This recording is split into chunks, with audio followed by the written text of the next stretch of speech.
ዴክላን ራይስ የእግር ኳስ ሕይወቱን የጀመረው በ2006 የቼልሲን አካዳሚ በመቀላቀል ቢሆንም ክህሎቱን የተጠራጠሩ ሰማያዊዎቹ በ14 ዓመቱ ለዌስትሃም አሳልፈው ሰጥተውታል። በዌስትሃም ዩናይትድ ራሱን በሚገባ በማጎልበት በተለይ ከ2017 ጀምሮ የመዶሻዎቹ ቁልፍ ተጫዋች መሆን በቅቷል። በመቀጠል በ2022 የዌስትሃም ዩናይትድ አንጋፋ ተጫዋች የሆነው ማርክ ኖበል ከክለቡ መለያየትን ተከትሎ ራይስ የክለቡ አምበል መሆን ቻለ። በቀጣዩ ዓመት መዶሻዎቹ የአውሮፓ ኮንፈረንስ ሊግ ዋንጫን ሲያሸንፉ ራይስ የውድድሩ ኮከብ ተጫዋች በመባል ተሸልሟል። ለለንደኑ ክለብ 245 ጨዋታዎችን ያደረገው ዴክላን ራይስ በ2023 ወደ ሌላኛው የሰሜን ለንደን ክለብ አርሰናል በ100 ሚሊዮን ፓውንድ ተዘዋወረ። ይህም ዝውውር ከእንግሊዝ የምንጊዜም ውድ ተጫዋቾች ዝርዝር ውስጥ አካቶታል። በወቅቱ ሪያል ማድሪድ እና ማንቸስተር ሲቲን የመሳሰሉ ኃያል ክለቦች ተጫዋቹን ለማዘዋወር ፍላጎት አሳይተው የነበረ ቢሆንም ራይስ የሚኬል አርቴታውን ቡድን ምርጫው አድርጓል። ወደ መድፈኞቹ ከተዘዋወረ ጊዜ ጀምሮ የወጣበት ውድ የዝውውር ዋጋ ሳይጫነው ወጥ ብቃትን እያሳየ የሚገኘው ራይስ በአርሰናል ቤት የመሪነት ስብዕናውን ከተላበሱ ተጫዋቾች መካከል ቀዳሚው ነው።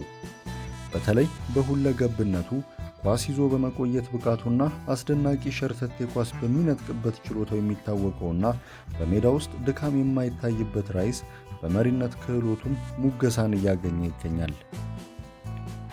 የ26 ዓመቱ እንግሊዛዊ ምንም እንኳን በአሰልጣኙ የአምበልነት ሹመትን ባያገኝም በሜዳ ላይ እንቅስቃሴ የቡድን ጓደኞቹን በመምራት ትዕዛዝ በመስጠትና ተነሳሽነት በመፍጠር የሚስተካከለው የለም።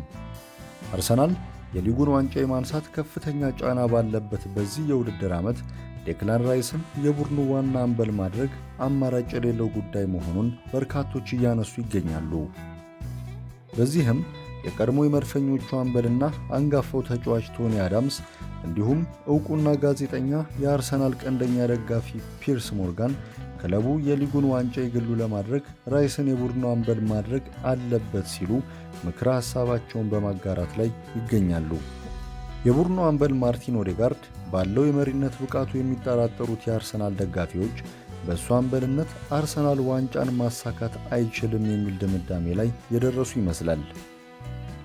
ለቡድኑ ያለውን ሁሉንም ነገር ከመስጠቱን ባሻገር ቡድኑ ውጤት በሚያጣበትና ግቦች በሚቆጠሩበት ወቅት ከፍተኛ ቁጭቱንና ብስጭቱን የሚያሳየው ዴክላን ራይስ አርሰናልን ለዋንጫ የሚያንደረድረው ሁነኛ አምበላችን እሱ ነው በማለት ደጋፊዎች ድምፃቸውን ከፍ አድርገው በማሰማት ላይ ይገኛሉ። በተለይም በሊጉ 16ኛ ሳምንት ጨዋታ አርሰናል ውልቭስን 2-1 ባሸነፈበት ጨዋታ በቡድኑ ብቃት በከፍተኛ ሁኔታ ብስጭቱን ሲገልጽ የታየው ራይስ ቡድኑ የሚያስፈልገውን አይነት የመሪነት ባህሪ መላበሱን በርካቶች ሲያነሱት ተስተውሏል። አያቶቹ የአየርላንድ ተወላጆች የሆኑት ዴክላን ራይስ ለእንግሊዝ መጫወትን ምርጫው ያደረገ ሲሆን በ2019 የመጀመሪያ የብሔራዊ ቡድን ጨዋታውንም አድርጓል። ከዛን ጊዜ ወዲህ በ2020 እና 2024 የአውሮፓ ዋንጫ እንዲሁም በ2022 የኳታር ዓለም ዋንጫ ሀገሩ እንግሊዝን በመወከል ተጫውቷል።